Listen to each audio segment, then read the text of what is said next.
Hi,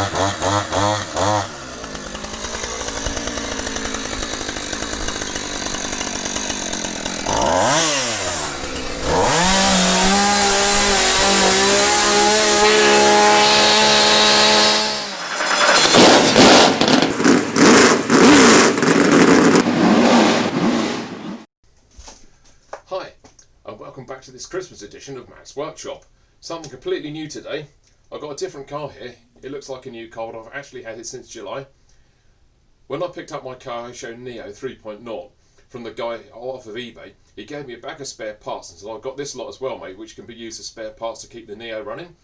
It's yours for 20 quid if you want it. The bag was huge, and when I eventually got home and tipped it out onto the bench here, this is what I saw. I'm going through it and I thought, well, I've got both the front and rear and the middle diffs. There was a clapped out engine included, along with an engine mount, various other bits and pieces. I'm thinking, hang on, I think I might have enough here to build either build a complete car, or if not, have something that closely resembles a complete car. Tipped it all out on the bench, got screwing and bolting everything together, and about 2 hours later, I had this. It's a Kyosho Neo 2.0. I've even got the manuals for it, even though I wasn't sure of the origins of the car. The one thing it didn't have with it was an engine, so I looked on eBay and I managed to find a Kyosho KE21 engine, which is the same engine in my other Kyosho car, which I bought ready to go, slammed it in, and off we go. I thought, if I go to a meeting and I break the main car, the 3.0, I've got this car as backup. Such is the reliability of the Kyosho Neo 3.0, and the fact I've only broken one thing on it over a number of meetings that I've done. This car has come to various race meetings with it, and it's never been used. Is it surplus to requirements? Possibly. Would I race it if I had to? Absolutely yes. I've set the shock absorbers up the same as I have on the main car, and I've run it around the garden a few times just to break the engine in, and it's just basically just sat in the bag ever since. In the last video I explained how I prepare the Kyosho Neo 3.0 for racing, and also if you can use it a ready to run car as a race buggy or not, and ultimately yes you can. The one thing that the Kyosho engine was lacking when it was racing was a bit of turn down of speed down the straights. It's a brilliant engine for beginners, it's an ideal club racer's engine, but it is a bit down on power when you compare it to say a Pico, an OS or a Nova Rossi or any of the more modern engines. I wanted to buy a new engine to go in the car. I toyed with Reds, Block, OS. They're a bit scarce in supply at the moment due to the various supply chain issues we've got coming into the UK. So I had to look around on eBay and try to find a decent second-hand engine. I had a bit of a trawl around, and there were some new Nova Rossi engines that I could have flown in from the States, which would have been cheaper to do, but again, with the air freight and the sea freight situation at the moment, I didn't want to wait 6 weeks for an engine. There were some other engines going around which were probably a bit too new and a bit too good condition for what I wanted, and all of a sudden I stumbled across this engine here. I exchanged details with the guy who was selling it and asked him what the compression was like. He didn't know. He said there's an exhaust thrown in with it. I said what type of exhaust in it. He didn't know. It's also got a clutch on it, and I asked him what type of clutch it was, and he didn't know that either. The engine was on eBay for, I think it was open to offers for around about 60 quid. So I offered him 40 for it, expecting him to tell me where to go, and he actually accepted the offer. Paid for it instantly. I then got a message through saying it had been dispatched by Hermes, and the estimated delivery date would be Boxing Day the 26th of December. Oh God, I'm never going to see that if it's coming by Hermes. But fair play to Hermes, there was a knock on the door yesterday, a little box dropped through the door, and hey ho, I got this rather smart Nova Rossi engine. It's a Nova Rossi S21.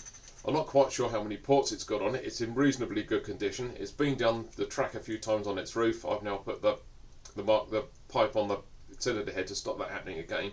The compression on it is fantastic. It really has got some compression on it.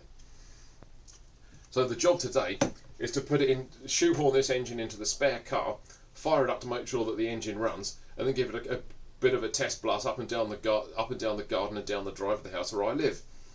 You might think, why aren't I putting it straight into the Neo 3.0? It's the middle of winter here. I've just prepared the 3.0 up again. It's all nice and clean. All the diffs have been rebuilt, the shocks have been reoiled, and it's in a race-worthy condition. I don't want to get the car covered in mud and all sorts of other crap just to test an engine out.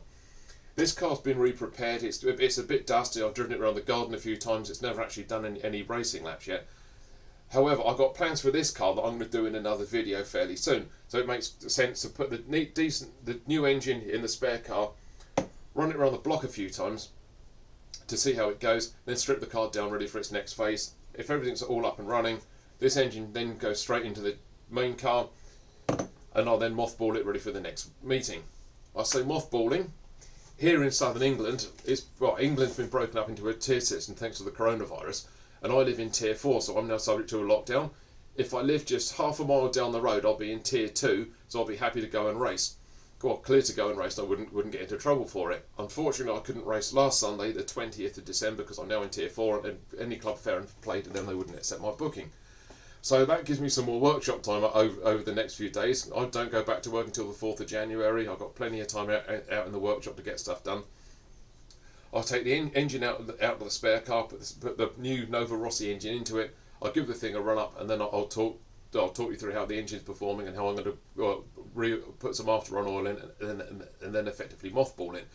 I might give an overview on my plans for this car, because there's a new club just been set up just down the road from here called Gatwick Raceway. I'm planning to race a 1/8 car there next year. Unfortunately, we can't race nitro there due to a couple of incidents that happened last year. So this car's going to be given a makeover. I'm going to re-prepare it and set it up completely differently. Anyway, that's enough waffle from me. Let's get the covers off the car, and let's get the new engine slammed in there. So let's drop the cover off to start with. Underneath the skin this is the Neo 2.0. These are the kit tyres that would come with it, and the nice spokey wheels. Those tyres aren't great for racing. I wouldn't want to race with them. Tyre shows KE21R engine, that's brand new out the box. Only other difference is, because I said them on the earlier videos, the factory switches that come with these cars are prone to corrosion, so I'll put a digital analog switch in there. There were no servos in there whatsoever when I started, so that's a fairly strong high-speed servo I bought off of eBay. There's an old high-tech servo in there. That's I can't remember what model number it is, but it's a digital servo. It's got lots of strength and it's fast, ideal for brakes and throttle. And that's about it. Under the skin, it looks roughly the same as the Neo 3.0. I think there are a couple of dimension changes in there, because the Neo 3.0 shell doesn't fit 100%, but the stock shell that came with it, that's it. Seems to work brilliantly. The only other, there's a different air filter on there. I'll probably put that on. I'll probably swap that to a race filter at some point, just to see how the Nova Rossi engine runs with that. Car's a bit dusty. It's been run around the garden after I was part of the engine running in procedure, and that's about it really. The one thing I love about the modern day rallycross cars is the engines on these cars these days are much easier to change than they were 20-25 years ago when I first got into 1/8 rallycross. There's like an engine mount that sits on the engine mount. You use a primary mount to align the clutch bell to the main spur gear, and then the idea of that is you then undo the other 4 bolts so you can do a quick engine change. There's literally 4 bolts to take out which sit underneath the car there. Pull the engine out, and I've already disconnected the pipes. Voila! You've got the engine, the old spare engine out, and the new engine literally ready to go in there. That's going to take me all of a couple of minutes to fit it. Then got to charge my starting gear up, prime the tanks up, then we'll go outside and do an engine start. Right, so that's got the engine in. It didn't take very long at all.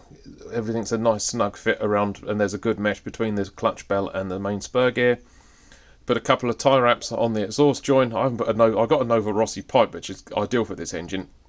But for this purpose, I just want to run the engine just to make sure everything's okay. Got a fairly basic air filter on there. I'll replace that with something different later on.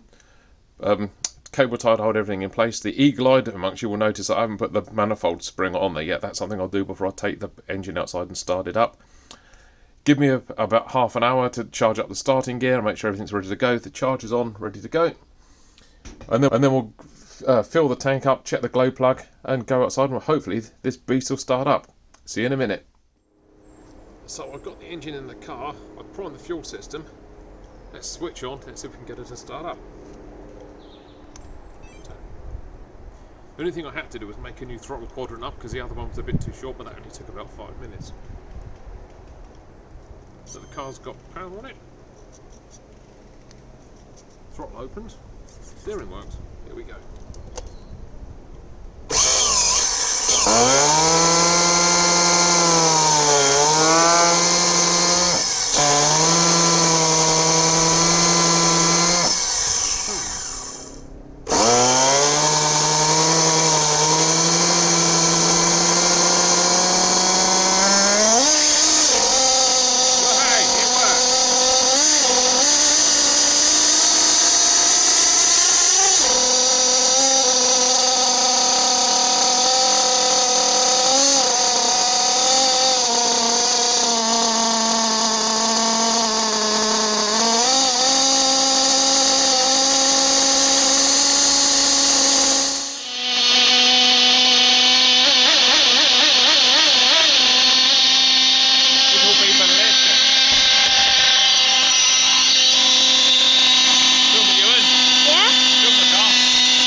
Xmas Day!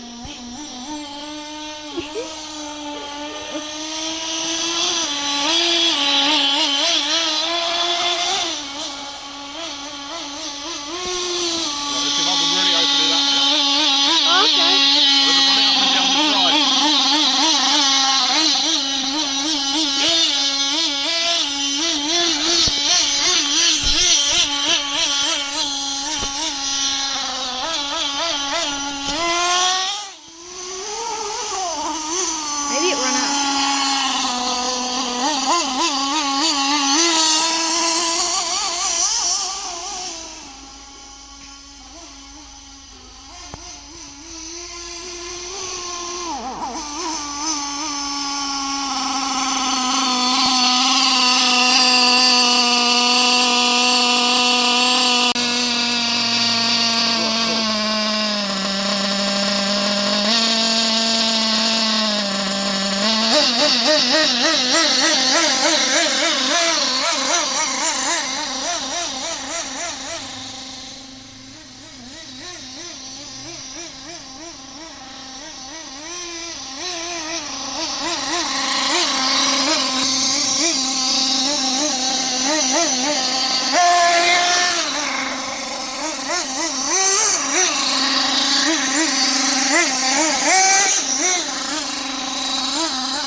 So that brings us to the end of this episode of Matt's Workshop. Hopefully you like seeing the car. Hopefully you learned something from me going over some of the issues with the Nova Rossi engine. And you'd enjoy seeing me thrash the car around the woods. I don't know when I'll do the next video. As I said, I've got plans for this car. I'll probably start going over that within the next couple of weeks. But if we're not going to be racing, I don't really want to start spending lots of money on modifying the car if I'm not going to be able to race it. In the meantime, very Merry Christmas, Happy New Year. Thanks for watching my videos throughout 2020. And we'll be back on here in 2021, and hopefully I'll see you trackside in 2021 again too. Happy New Year, stay safe, bye for now, bye bye.